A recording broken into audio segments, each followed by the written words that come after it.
ব্যাপারটা 2008 সালের ভোটটাকে আমরা মোটার আগে যদি সঠিক ভোট বলে ধরে নিই, এই ভোটের সাথে জড়িত গুরুত্বপূর্ণ জায়গায় জড়িত লোকজনের কাছ থেকে আমরা অনেকেই জানি এই ভোটটাও আসলে সুষ্ঠু হয়নি, নানা রকম কারচুপি এখানে হয়েছে।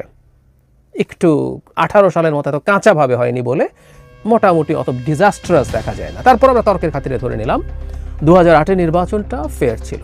তার বয়স যখন সবচেয়ে কম বয়সে যিনি ভোট দিয়েছিলেন 18 বছর বয়সে, তারপর আমরা দেখতে পাচ্ছি আরও 17 বছর পেরিয়ে গেল, তার মানে 35 বছর, তার বয়স এখন 35। এরপর বাংলাদেশে আর কোনো ফেয়ার ভোট হয়নি। সো 35 বছর it's a huge number of people. 35 বছর এবং তার নিচের জনগোষ্ঠী বাংলাদেশে একটা সুষ্ঠু নির্বাচনে ভোট দিতে পারেনি। ফলে তরুণরা নির্বাচনে কেমন প্রভাব ফেলতে পারেন এটা দীর্ঘদিনের আলোচনার ব্যাপার ছিল। আমি বহু ক্ষেত্রে যখন ধারণা করছিলাম, বা আমরা অনেকেই ধারণা করি বিএনপি এই নির্বাচনে খুব বড় বিজয় পাবে, তখন অনেকগুলো কারণ দেখিয়ে কেউ কেউ বলার চেষ্টা করেন ব্যাপারটা এত সোজা না।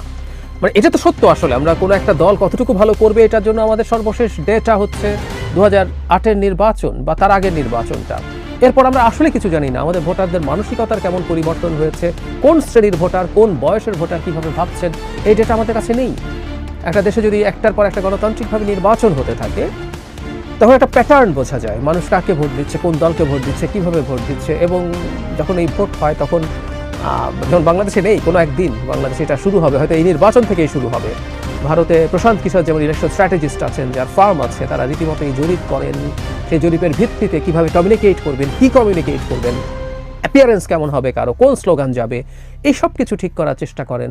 ফলে এই তথ্য আমাদের পাবলিক স্ফিয়ারে প্রচুর থাকে, প্রচুর ভোটের আগের জরিপ হয়, ভোট শেষে এক্সিট পোল হয়, নানান রকম হিসাব নিকাশ করে কিন্তু ডেটা প্রচুর পাওয়া যায়। কিন্তু আমাদের হাতে ডেটা নেই।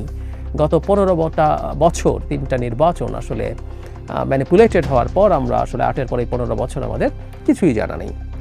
3টা নির্বাচন চলে গেল। ফলে ওই তরুণ ভোটারকে দেখে অনেকে বলেন যে বিএনপি এই তরুণ ভোটারদের কথা কিছু জানে না। সংখ্যায় 4-5 কোটি হতে পারে, সংখ্যাটা বিপুল সংখ্যা। আমাদের 12 কোটি ভোটারের মধ্যে যদি এটা হয়, তার মানে অর্ধেকের কিছু কম, বা অ্যারাউন্ড 40% ভোটার যদি এভাবে ভাবে, বা 35% ভোটার, এটা একটা ইলেকশনে বিরাট ডিসাইডিং ফ্যাক্টর।